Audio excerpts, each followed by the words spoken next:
하나님 말씀 요한복음 12장 20절에서 26절입니다. 요한복음 12장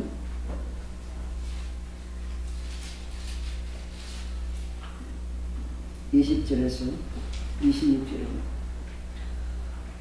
명절에 예배하러 올라온 사람 중에 헬라인 몇이 있는데 그들이 갈릴리 벳세다 사람 빌립에게 가서 청하여 이르되 선생이여 우리가 예수를 배우고자 하나이다 하니 빌립이 안드레에게 가서 말하고 안드레와 빌립이 예수께 가서 여쭈오니 예수께서 대답하여 이르시되 인자가 영광을 얻을 때가 왔도다.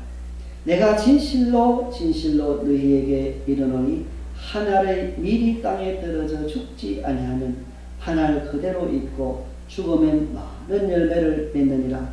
자기의 생명을 사랑하는 자는 잃어버릴 것이요 이 세상에서 자기의 생명을 미워하는 자는 영생하도록 보존하리라. 사람이 나를 섬기려면 나를 따르라. 나 있는 곳에 나를 섬기는 자도 거기 있으리니 사람이 나를 섬기면 내 아버지께서 그를 귀히 여기시리라. 아멘.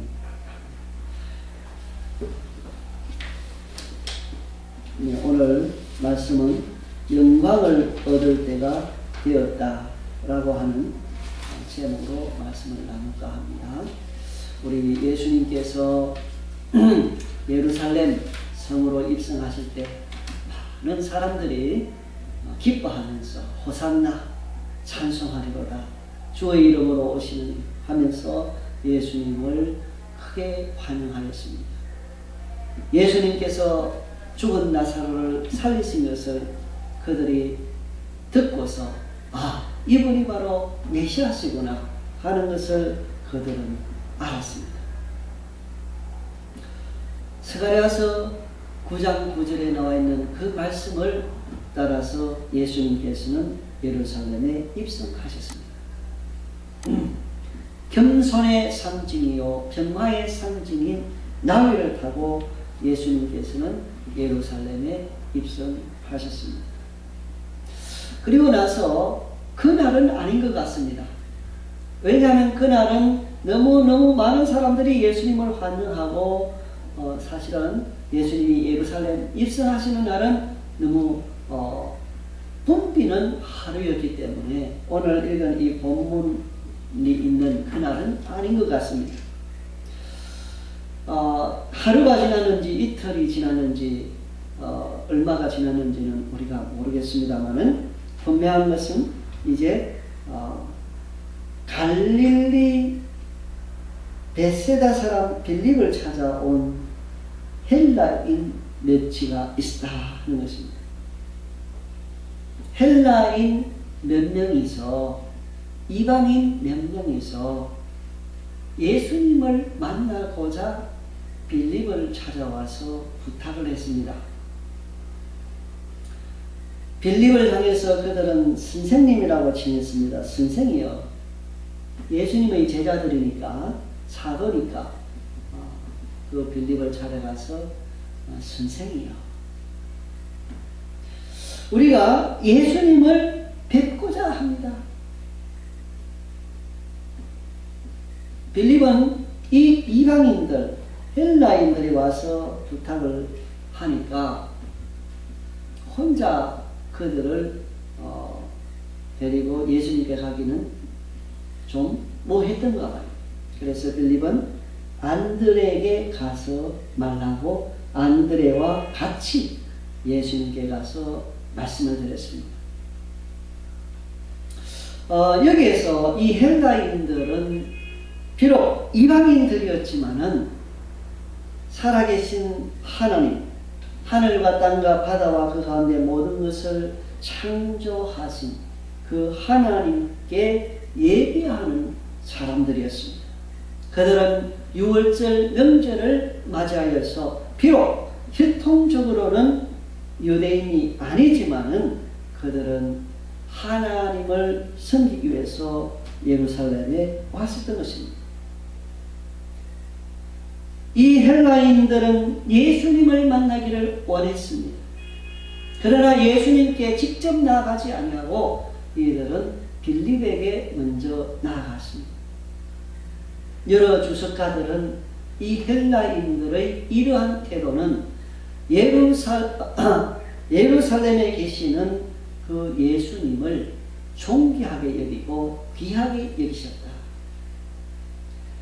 이 헬라인들이 예수님을 귀하게 여기셨기 때문에 직접 예수님을 찾아간 것이 아니라 예수님의 제자인 빌립에게 가서 도움을 요청했다 하는 것입니다. 이렇게 간접적으로 예수님 배우기를 요청한 이것이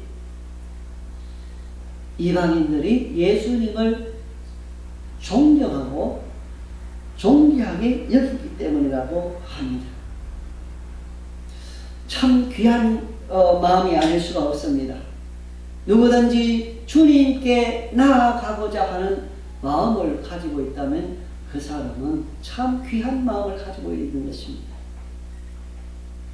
비록 이 사람들이 혈통적으로는 헬라인이지만 그러나 마음은 주님께 활짝 열려있는 그러한 사람들, 복된 사람들인 줄 우리가 여기서 볼 수 있습니다. 이들은 주님을 만나고 싶어 했습니다. 적극적으로 그들은 찾아와서 빌립에게 요청했습니다. 예수님 배우기를 원합니다. 왜 빌립을 찾아갔을까? 예수님의 12 제자들이 있고 예수님도 계시는데 직접 가지도 않고 제자들에게 갔고 그 제자들 중에서도 빌립을 찾아갔는데 왜 빌립을 찾아갔을까? 이에 대한 의문을 가지면서 또 주석가들은 이 빌립이라는 이름 이 자체가 헬라 이름이라는 것입니다. 그렇기 때문에 이 사람들은 오히려 빌립에게 친근감을 가지게 되고 빌립에 가서 요청을 했다고 하는 것입니다. 그들은 빌립에게 겸손하게 선생님이여라고 부르면서 요청을 했습니다. 우리는 사역자로서 빌립의 역할을 또한 여기에서 살펴볼 수 있습니다. 사람들은 누구든지 직접 하나님께 나아갈 수 있습니다. 하늘 문이 활짝 열려 있습니다. 예수님께서 십자가 위에서 돌아가시고 죽은 자 가운데서 사흘 만에 죽은 지 사흘 만에 장사한 지 사흘 만에 예수님이 부활하심으로 이제 모든 예수 그리스도를 믿는 사람들에게 하늘문이 활짝 열려 있는 것입니다. 누구든지 담대하게 하나님의 보좌 앞에 나가서 예수 그리스도 이름으로 직접 하나님 아버지께 기도할 수 있는 것입니다. 그럼에도 불구하고 하나님께서는 그들의 사역자들을 사용하고 계시는 것을 봅니다. 여기에 이 헬라인들은 빌립을 찾아갔습니다. 빌립에게 청하였습니다. 선생님, 우리가 예수를 배웠고자 하나이다. 사역자들의 역할, 그것은 바로 사람들로 하여금 예수님을 만나도록 도와주는 역할, 이것이 사역자들의 역할이 되겠습니다. 설교자가 강단에서 설교할 때에도 성도들로 하여금 예수님을 가까이 하도록 하는 역할, 먼저 깨달은 것을 또는 준비한 것을 말씀을 전함으로 인해서 성도들로 하여금 예수님을 가까이 하고 예수님을 찾게 하고 하나님을 바라보게 하는 역할, 그것이 사역자의 역할이라고 하겠습니다. 예수 믿지 아니하는 사람들에게는 예수 그리스도를 전함으로 인하여서 그들이 예수님께 나와서 예수님을 믿을 수 있도록 하는 그 역할, 이 역할이 바로 사역자의 역할이 되겠습니다. 빌립은 이렇게 지금 쓰임받고 있습니다. 이 헬라인들이, 이방인들이 찾아와서 예수님을 만나는 그 일에 귀하게 빌립은 지금 쓰임받고 있습니다. 빌립은 혼자가 아닌 안드레에게 가서 말하고 안드레와 함께 예수님께 나아갑니다. 왜 빌립은 혼자 가지 않냐고 안드레와 함께 갔을까? 어쩌면 이 헬라인들을 예수님께로 바로 인도해 가기는 어쩌면 마음의 부담이 있었는지도 모르겠습니다. 혼자 감당하기는 좀 힘들다 하는 생각이 들었는지도 모르겠습니다.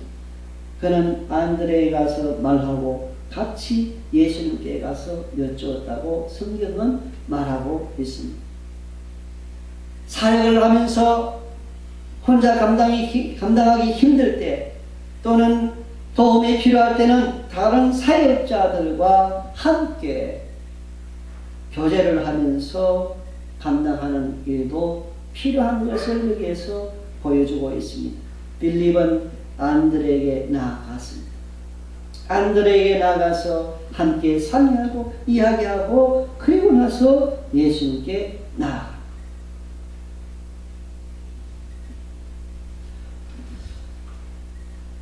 예수님께 이 이야기를 전했을 때에 예수님은 놀라운 말씀을 하십니다. 헬라인 몇이 왔는데 그들이 예수님 만나기를 원한다. 그들이 왜 예수님 만나기를 원하겠습니까? 그들은 구원에 관심이 있기 때문입니다. 그들은 하나님을 섬기는 자들로서 예수님이 나사로를 살리신 사건을 다 들은 자들입니다. 왜? 이 소문이 이미 예루살렘에 강하게 다 퍼져 있기 때문에 예루살렘에 온 이들도 역시 들은 것입니다. 헬라인임에도 불구하고 주님께 나왔다. 그런데 주님께서 이 사실을 듣자마자 특별한 말씀을 하고 계시는 것을 봅니다. 예수께서 대답하여 이르시되 인자가 영광을 얻을 때가 왔도다.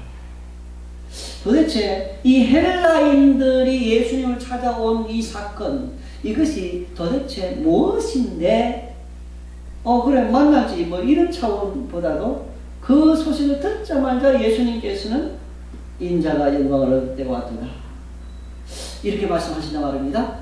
그렇기 때문에 이 헬라인 넷이 예수님을 찾아온 이 사건은 예수님에게 있어서 특별한 무언가를 시사해주는 그러한 그 어떤 것이다 라는 것을 우리는 짐작할 수 있습니다.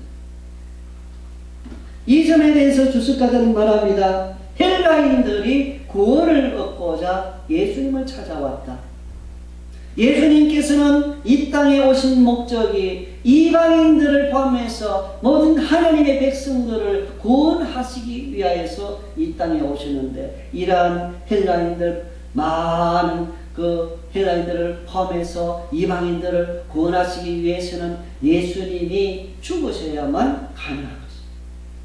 예수님이 죽으시고 부활하시고 성령께서 임하시고 나서 복음이 힘차게 전거됨으로 인하여서 수많은 사람들이 주님께 나오게 되어 있는데 이것을 예수님은 다 알고 계시는 것이죠. 그렇기 때문에 예수님께서는 헬라인 몇이 예수님을 만나기를 원한다는 그 말을 듣는 순간에 이제 때가 되었구나. 이제 내가 영광을 얻을 때가 왔다. 이 말씀을 하시는 것입니다. 여기서 영광을 얻을 때가 왔다는 이것은 개인적으로 어떤 어떤 영광이라 할까 그런 차원이 아닙니다. 여기서 예수님께서 하시는 인자가 영광을 얻을 때가 왔도다 이 의미는 구속 역사와 관련해서 예수님께서 죄 가운데 빠진 멸망할 수밖에 없는 그 인류 하나님의 백성 자기 백성을 구하시고자 이 땅에 오셨는데 그 오신 목적대로 나아가는 이것 구속의 역사 이것과 관련되어서 하시는 말씀입니다. 이제 예수님께서는 공생애를 사시고 마지막 한 주간 또 이제 며칠 남지 않은 때입니다. 이제 예수님께서는 십자가 위에서 죽는 일을 앞두고 있습니다. 바로 그것입니다. 인자가 영광을 얻을 때가 왔도다. 이 말씀은 바로 이제는 십자가 위에서 죽을 때가 되었다. 이 의미가 되겠습니다. 헬라인 멸치 왔을 때 바로 그것은 하나의 사인일 수 있습니다. 하나님 아버지께서 예수님에게 주시는 사인, 예수님이 십자가 위에서 돌아가실 때가 되었다는 사인, 그렇게 예수님이 인식하신 것으로 이해가 됩니다. 이 헬라인 멸치 예수님을 만나고자 하는 그 말을 들었을 때 자기 자신이 영광을 얻을 때가 왔도다. 죽을 때가 되었도다. 죽고 나서 부활하시고 승천하시는 그 모든 인류의 과정이 바로 여기서 말하는 영광을 얻는 사건이 되는 것입니다. 예수님께서는 자기의 죽음을 아셨습니다. 사내들인 공회에서 예수님을 죽이기로 결단했다는 것을 다 예수님은 아시죠. 그럼에도 불구하고 예수님께서는 엿새 전에 베다니에 오시고 유월절 엿새 전에 오시고 그 다음에 지금 예루살렘 성에 입성하셔서 자기 사역을 계속하고 계시는 것입니다. 이제 영광을 얻을 때가 왔도다. 주님께서는 그 때를 직감했습니다. 그리고 24절에 보면은 내가 진실로 진실로 너희에게 이르노니 한 알의 밀이 땅에 떨어져 죽지 아니하면 한 알 그대로 있고 죽으면 많은 열매를 맺느니라고 예수님께서 제자들에게 말씀하셨습니다. 굉장한 메시지죠. 한 알의 밀이 땅에 떨어져 죽어야 된다. 여기서 한 알의 밀은 예수님 자기 자신을 지칭합니다. 예수님은 자기 자신이 죽어야만 많은 사람들을 구원하실 수 있다 이 말이죠. 자기 자신이 죽어야만 자기를 찾아온 바로 구원 얻기 위해서 찾아오는 이러한 헬라인들 뿐만 아니라 더 많은 이방인들을 주께로 인도할 수 있다 이 말입니다. 한 알의 밀이 땅에 떨어져 죽지 않으면 한 알 그대로 있고 죽으면 많은 열매를 맺느니라. 만일에 예수님께서 십자가 위에서 돌아가시지 아니하였다면 우리는 아무런 소망이 없습니다. 우리는 우리 죄로 말미암아 영원토록 멸망을 당할 수밖에 없습니다. 예수님이 만일 십자가 위에서 죽지 아니하셨더라면 소망이 없어요. 기쁨도 없고 즐거움도 없고 감사도 없고 하나님 주시는 놀라운 은혜와 평강도 없고 죄의 사함의 복도 받아 누릴 수가 없습니다. 예수님께서 하늘의 밀이 되셔서 십자가 위에서 죽으셨습니다. 이 하늘의 밀이 땅에 떨어져 죽는 것과 같이 예수님께서는 십자가 위에서 죽으셨습니다. 그렇기 때문에 예수님의 그 죽으심 때문에 수많은 사람들이 구원을 얻고 기쁨을 누리고 즐거워하며 천국의 소망을 가지고 살아가는 것입니다. 하늘 그대로 있고 죽으면 많은 열매를 맺느니라. 예, 땅에 떨어져 죽지 않으면 하늘 그대로 있고 죽으면 많은 열매를 맺느니라. 예수님은 자기가 말씀하신 이대로 살았습니다. 예수님 자기 말씀하신 이대로 가셨습니다. 죽음을 직면하면서도 주님께서는 그 죽음을 피하지 아니하셨습니다. 우리 주님께서는 저와 여러분들을 향해서도 같은 말씀을 하고 계십니다. 하늘의 밀이 땅에 떨어져 죽어야 됩니다. 실제 그렇죠? 여러분, 실제 곡식을 심어서 나게 하려면 씨가 땅에 떨어져 그 씨가 씨에서 싹이 나고 많은 열매가 맺히려고 그러면 그 땅에 떨어져 썩어야 돼요. 하늘 그대로 있고 죽음의 많은 열매를 맺느니라. 우리들도 그리스도의 사랑을 받은 자들로서 하나님의 영광을 위해서 희생할 줄 아는 그러한 삶을 살아야 되는 것을 여기서도 우리가 교훈을 얻습니다. 희생 없는 사랑의 실천은 있을 수가 없습니다. 희생. 주님을 위한 희생이요, 다른 사람을 위한 희생이요, 헌신과 수고, 그것을 하나님께서 기뻐하십니다. 자기 욕심 다 채우고 자기 욕심 채우기 위해서 사는 것, 그것은 참된 그리스도인의 삶이 아닙니다. 참된 그리스도인의 삶은 바로 여기에서 예수님 모습을 닮아가는 삶, 그리스도의 사랑을 실천하는 삶입니다. 그래서 교회에서는 헌신의 모습이 있어요. 헌신의 모습. 주님을 사랑하기 때문에 하는 헌신. 교회 밖에서도 마찬가지지. 이럴 때에 참으로 하나님께서 영광을 받으시고, 이럴 때에 참으로 유익이 되는 것입니다. 25절에 보면 자기의 생명을 사랑하는 자는 잃어버릴 것이요, 이 세상에서 자기의 생명을 미워하는 자는 영생하도록 보존하리라. 물론 우리가 하나님 주신 우리의 생명을 귀하게 여겨야 됩니다. 귀하게 여기지 말라는 말이 아닙니다. 여기서 자기의 생명을 사랑하는 자, 하나님보다도 자기를 더 사랑하는 자, 자기 이기심을 따라 살아가는 자, 이런 것을 경계하는 말씀입니다. 하나님 말씀을 따르기 위해서는 우리 하나님께서는 순교까지 각오할 것을 요구하십니다. 순교까지.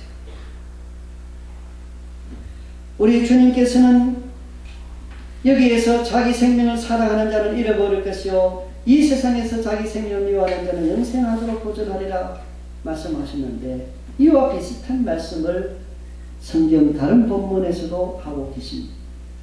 마태복음 16장 24절 이하에 보면은 예수께서 제자들에게 이르시되 누구든지 나를 따라오려거든 자기를 부인하고 자기 십자가를 지고 나를 따를 것이니라, 이렇게 말씀하셨습니다. 자기 생명을 사랑하는 자는 잃어버릴 것이요, 그러니까 자기를 부인하지 아니하고 자기 욕심을 따라, 자기 이기심을 따라, 하나님 뜻을 따르지 아니하고 세상 지식을 따라서, 자기 생각을 따라서 살아가는 것, 이것을 경계하는 말씀입니다. 어떤 한 부자 청년이 있었습니다. 그 부자 청년은 구원에 관심이 있었습니다. 영생에 관심이 있는 자였습니다. 그는 주님께 나왔습니다. 어떻게 해야 됩니까?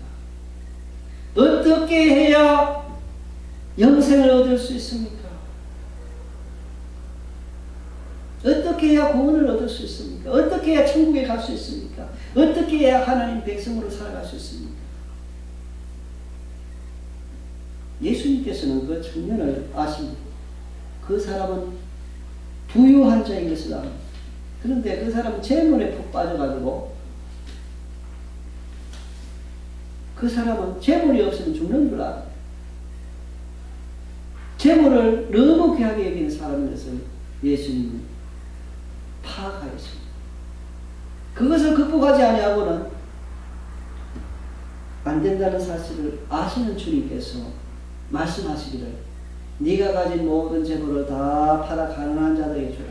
그리고 나를 따르라. 그 청년은 근심하고 예수님을 따라가버려. 이 세상 그 무엇도 우리 주님보다 더 귀한 것이 있어서는 안 됩니다. 만약 그 청년이 예수님 말씀대로 했더라면 그가 가진 부보다도 더 많은 부를 주셨을 수도 있습니다. 그는 부를 그가 가지고 있는 불을 우상으로 생겼습니다. 주님보다 더 사랑하는 것이 우상이지. 오늘 이 말씀에 자기의 생명을 사랑하는 자는 잃어버릴 것이요 이 세상에서 자기의 생명을 미워하는 자는 영생하리로 보존하리라. 이러한 귀한 말씀을 하셨습니다. 예수님께서는 직접 자기 자신이 이러한 삶을 사셨고 또한 저와 여러분들에게도 교훈을 하고 계시는 것입니다. 그래서 우리는 하나님 뜻대로 사는 것을 가장 귀한 것으로 여기고 가장 가치 있는 것으로 여겨야 하겠습니다. 이럴 때 우리의 가치관이 바른 가치관이 생겨나죠. 하나님 뜻대로 하는 그것이 가장 가치가 있다라고 하는 그 가치관, 이러한 올바른 가치관을 우리가 가져야겠습니다. 그 다음에 26절에 보면은 사람이 나를 섬기려면 나를 따르라. 사람이 나를 섬기려면, 이 섬긴다고 할 때 이 섬긴다는 것은 무거운 짐이 아닙니다. 전에 제가 어떤 사람들에게 전도할 때 예수님 믿으십시오. 하나님 섬겨야 됩니다. 라고 이야기했더니 그 아주머니들은 말하기를 아이고 시부모 섬기는 것만 해도 너무 힘들다. 거기다 덧붙여가지고 하나님까지 섬기기는 더 힘들다. 아 이제 섬기는 거 진절머리 난다고 하는 그런 말을 제기하면서 복음을 받아들이지 않았던 그런 기억이 나. 근데 여기서 우리 주님을 섬긴다고 했을 때 섬기는 것은 짐이 아닙니다. 오히려 주님을 섬길 때 더 우리의 인생은 가벼워집니다. 오히려 주님을 섬길 때 주님께서 우리에게 은혜를 더해 주시고 주님께서 우리에게 죄 용서함의 길을 열어주시고 날마다 우리와 동행하여 주시고 우리를 도와주시고 우리의 기도를 들어주시는 예수님이시기 때문에 비록 말은 섬긴다는 표현이지만 이 표현은 우리에게 큰 위로와 힘이 되는 것입니다. 주님을 나의 주님으로 섬기려면 나를 따르라. 주님을 따라야 된다. 자기를 부인해야 된다. 누구든지 나를 따르려거든 자기를 부인하라고 예수님께서 마태복음 16장 24절과 마가복음 8장 34절, 누가복음 9장 23절에서 말씀하셨습니다. 나를 섬기려면 나를 따르라. 나를 따르는 자는 자기 자신을 부인해야 된다. 자기 자신을 부인한다는 것은 하나님 뜻과 배치된 그것을 버려야 된다는 것을 말합니다. 죄된 것을 버려야 되고 이미 지은 죄는 빼게 해야 되고 세상의 방법을, 세상의 죄된 방법은 버리라 이 말이지.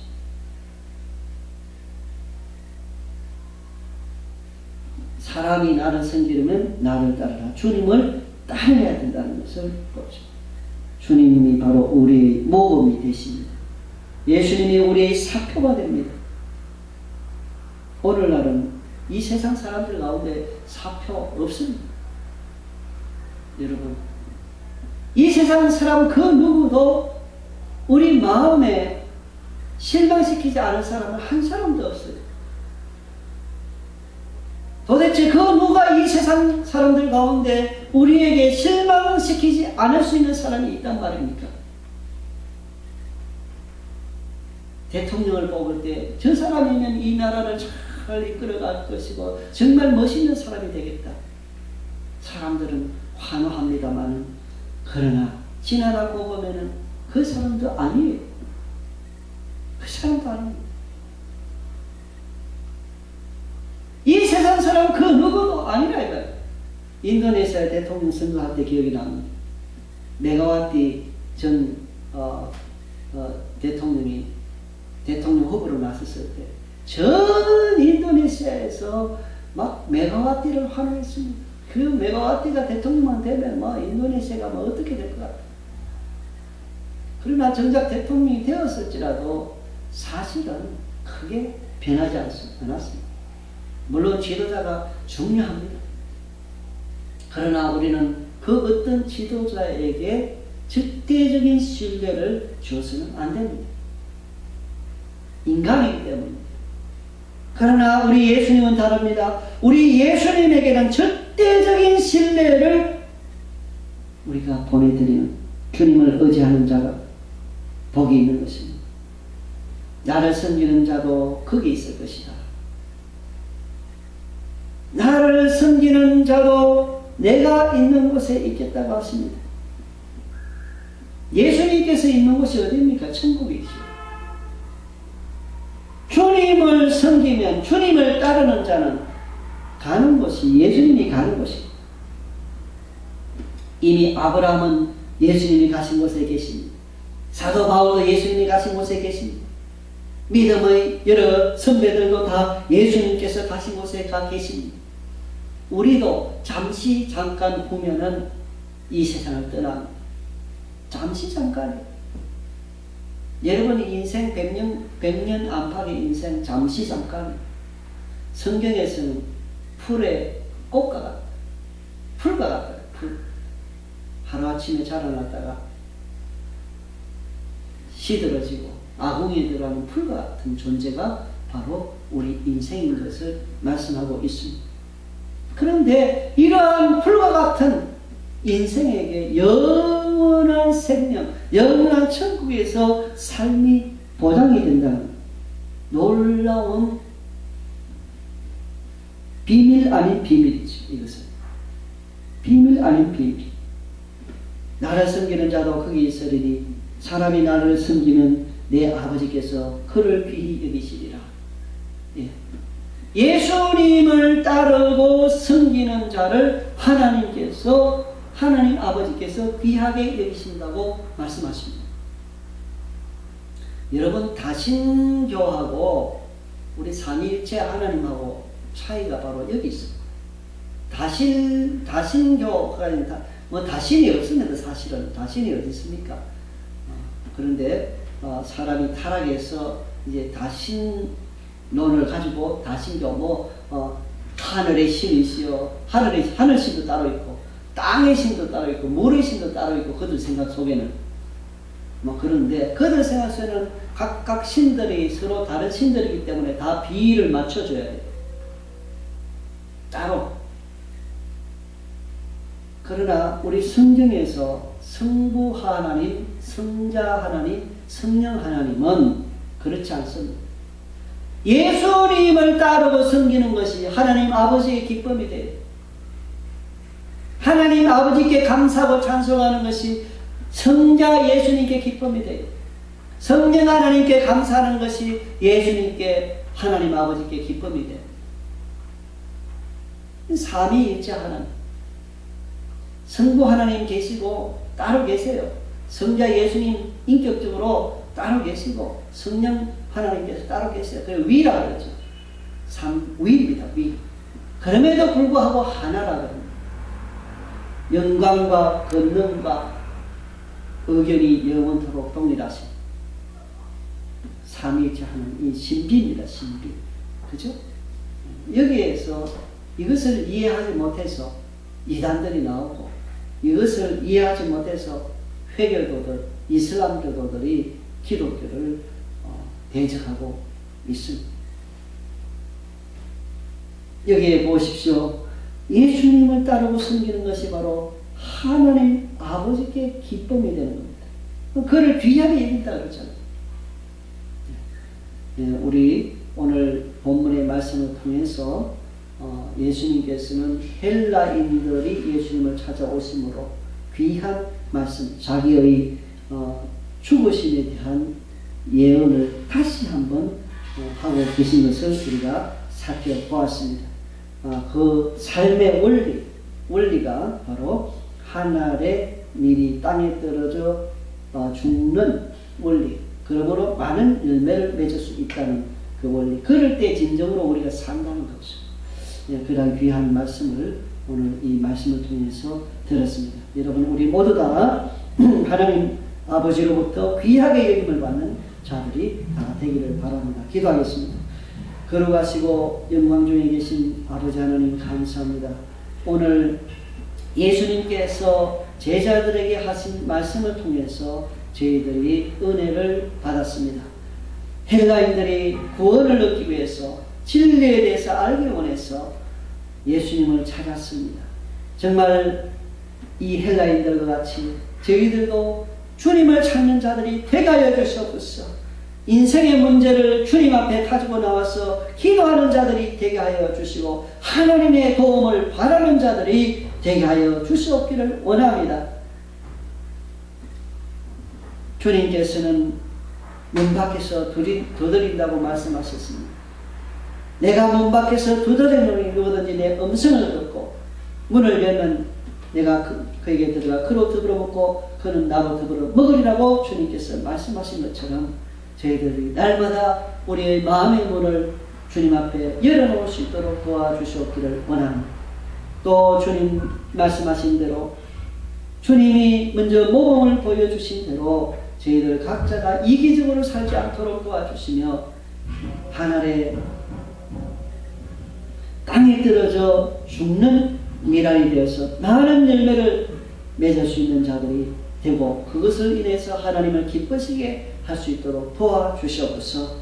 감사하며 예수님 이름으로 기도하옵나이다. 아멘.